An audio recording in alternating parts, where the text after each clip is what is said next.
Hey, how's she going, boys? Mike here. Welcome back to Grampie's Workshop. So I'm glad you joined me today. Got bad news in the shop today. Yeah, not a good day. The air compressor that I was doing the maintenance on there last week, well, I got the maintenance all done, changed the oil and all, putting her back together, and it started going downhill from there. So let's go have a look, see what happened with my air compressor. So I finished the maintenance on my tank, on my air compressor. I changed the oil in the gearbox here, or the crankcase I mean, not the gearbox, the crankcase. This is where I drained all the water out of the tank. Remember, I got a bucket load of water out of my tank. So what I did was, I had some penetrating oil spray. So I took this air manifold off the top, just so that the air could get in the top and out the bottom to help drain the water. And I also, on this side of it, I'm going to turn it around here. On this side I took the outlet out where the air goes from the compressor into the tank. This is not the outlet, this is actually the inlet that pressurizes the tank. So I took that fitting out so that I could get in there with my spray. And then I took the drain out of the bottom and let all that penetrating oil drain out. And it was slimy, dirty, ugly looking stuff. You wouldn't believe what came out of it. Anyway, I felt good about that. And then I took my endoscope and put back in to check it. And when I checked inside, I was, have to say, amazed at how clean the tank came. Then I took, it was just a ball peen hammer. I call it a crude ring test.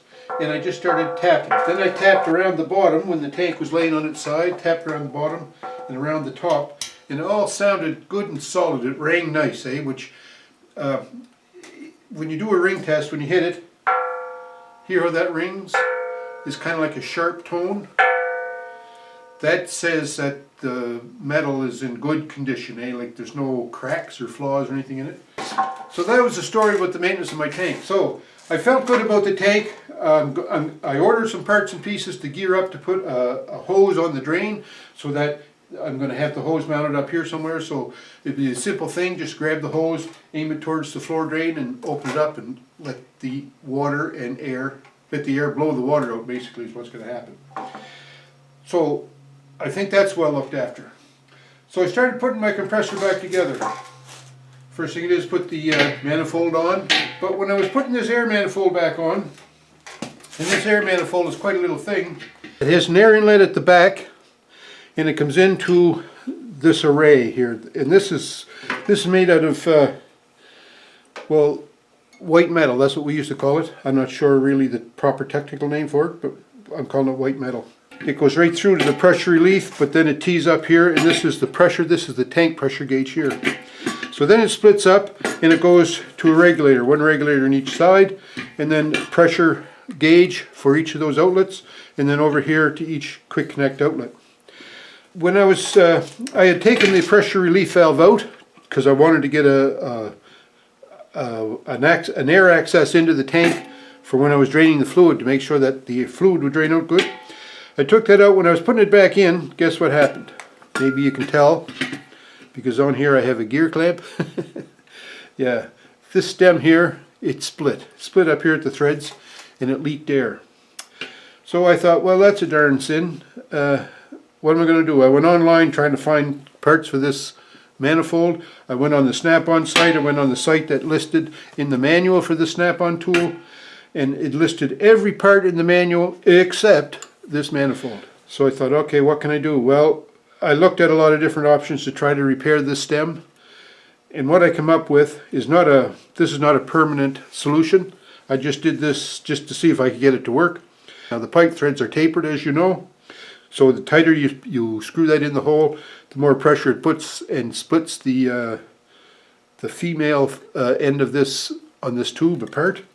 So that's why I only put this pressure relief in lightly, like maybe not even halfway, with ample amount of joint compound, and then with this gear clamp I thought maybe that's going to hold it so that it wouldn't leak. And I don't think it does. So that might be a temporary repair, but that's not going to be the end of this problem that I have with this air manifold. Anyway, enough about that. So I need to replace the manifold. I'm probably going to build one. I think I'll make it out of copper, but that remains to be seen. That's later on down the road, and I don't have time to address that right now. The other problem I had though was, wait till I turn this around, took this check valve out so that I could get access into the tank when I was spraying my lube in there. And when it come time to put this back in, as you can see, it has to be oriented this way to make connections to these lines. Well, when that tightened, it was like turned around more like clockwise. So they didn't line up. So when I turned it back to get these to line up, well, then this leaked. So I said, well, that's no problem, I'll just put joint compound on it. So, excuse me, I put a bunch more joint compound on that, let it sit for a day, started up, still leaked. So what we're up to today is I'm going to take this connector out again, or this fitting out again. I'm going to clean up all the threads really good. I got some other joint compound here that's supposed to be good for steam and gas. So this other joint compound, I'm hoping once it sets up, it'll be good for pressure. So I'm going to take all this apart, clean it up, put the other joint compound on it, put it back in. So I have my fitting cleaned up, and I cleaned up the thread here, but it almost looks like there's crud and grit and grime in some of that thread. What I thought I'd do to try to chase those threads out, I don't have a 1/2 inch or a 3/8 pipe thread tap, but I did have an old piece of 3/8 or 1/2 inch, black iron pipe. So what I did is I just took a file and I cut a notch in it right here. I don't know how well you can see that, but I cut a notch in that to make sort of a sharp edge to make this like a homemade thread chaser. Because what I want to do is just chase the thread down a little bit. So I'll thread that in there. So that comes up tight. Now I want this to go another 3/4 of a turn.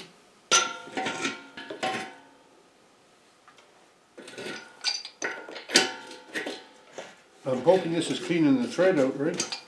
I don't want to go too far, so I'm going to take this out and try my fitting again.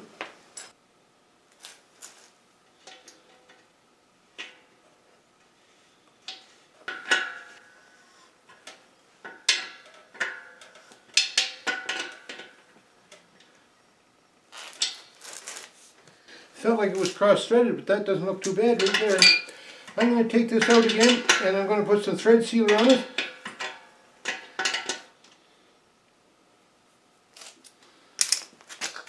So I got that the threads filled up with that sealer.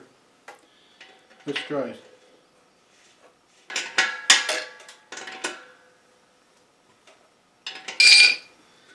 That might be just about it. I'm going to put it back together anyways.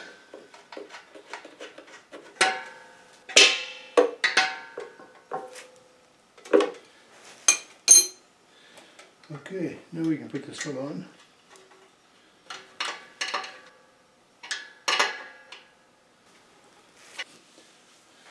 I'm going to plug it in, pressure it up, see what happens. So the crack that I had in the air manifold, I think I could maybe deal with that, maybe build a new manifold like I was saying, out of copper pipe and whatnot. But anyway, that air manifold, it's a one-of-a-kind beast and I can't find spares, so that's gone. And then this check valve over here, that was leaking air. I thought it was leaking air from the screw fitting here and the nipple where it goes into the tank, but when I pressured up the tank the last time, the actual check valve itself was leaking. So when I took the check valve apart, I wanted to check just to see what was going on in the check valve. And look, when I started to loosen this top part on the check valve, then the sidewall broke right out of it. That's bad. But then I thought, well, that's not the end of this compressor either, because all I have to do is go buy another check valve. They sell those like all over the place, right? So if you look at that, the air comes in here and out the bottom, so the pilot is on the right hand side. Well, when it comes time to look for the spare parts, like I say, there's lots of these around and they're only like maybe 15 bucks, 10, 15 bucks, but the pilot is on the left side. So what that meant was I would have had to put this check valve in here, but for the pilot I would have to run a new run of copper. So this copper line wasn't going to be long enough, so I would have had to get more copper pipe. That's 1/8 inch, I think. I would have had to run it down here and across to the other side. Would have been in the way of this handle. It was getting, you know, bad, getting worse every time something happened. So then I started looking around and I thought, you know, if this broke, if this fitting broke here for the pressure relief, how far away is it going to be before the rest of these fittings break? I don't know. I was frustrated to say the least. What I decided to do when I was looking for parts online, I come to the Princess Auto site, and in the Princess Auto site, lo and behold, they had an air compressor on special, on sale. So I talked it over with Nanny, and Nanny, God love her, I don't know what to do without her. But anyway, she convinced me, she actually did, she had to convince me to get this compressor. Now this compressor I'm going to get, it's a Sanborn compressor. It's a 1.6 horsepower, makes 5.5 cubic feet per minute, and it's a V-twin piston pump. So this compressor was frustrating the heck out of me. With Princess Auto having their Sanborn it's a 30-gallon compressor actually, no, it's a 20-gallon. Their Sanborn 20-gallon compressor, 1.6 horsepower, on sale. Seemed like a sign. So we're going to go get that. So how do you deal with failure? Well, there's a couple of different things you can do. You can get mad and stomp up and down and stew, and because that's what I was doing the other day when I discovered that this compressor was not too good. Or you can say, hey, how can we get around this? How can we, you know, what's the positive outcome of all this? Well, the positive outcome is we can get a new compressor. And that's what I'm doing today. I'm going to get myself a new compressor, and this snap-on compressor is going to go in the shop, in the shed. But the tank is not the reason I'm getting rid of this compressor. The tank is in good shape now. I checked that and inspected it. You saw when I was doing the ring test. Sounds good and solid. But the air manifold, the pressure check valve for the tank, you know, they're falling apart, they're breaking, and they're oddball, not regular, common pieces and parts you'd find on compressors. So if it ever fails again, you know, I'd be hard pressed to make a repair. Even if I got a check valve for this, the right configuration of check valve for this, I'm going to have to rebuild that manifold. You know, that's going to cost, you know, $7,500 by the time I got parts and pieces and everything, or even more, maybe $150. So, you know, adding a little bit extra money and get a brand new compressor that's going to be secure and reliable. And that's kind of the reason I'll go in that direction. But anyway, that's the way she goes. Compressor's done for. It's 11 years old. It's no good anymore. So thanks for tuning in. I hope you enjoyed the video. If you're new, welcome. So I'm glad you're here. Not all my videos are about gear breaking down and tossing it out in the back. They have better endings than that, but not this one. So tune in again for another video where there's a happy ending. Stay safe, everyone, and you know, what can we do? We'll talk to you.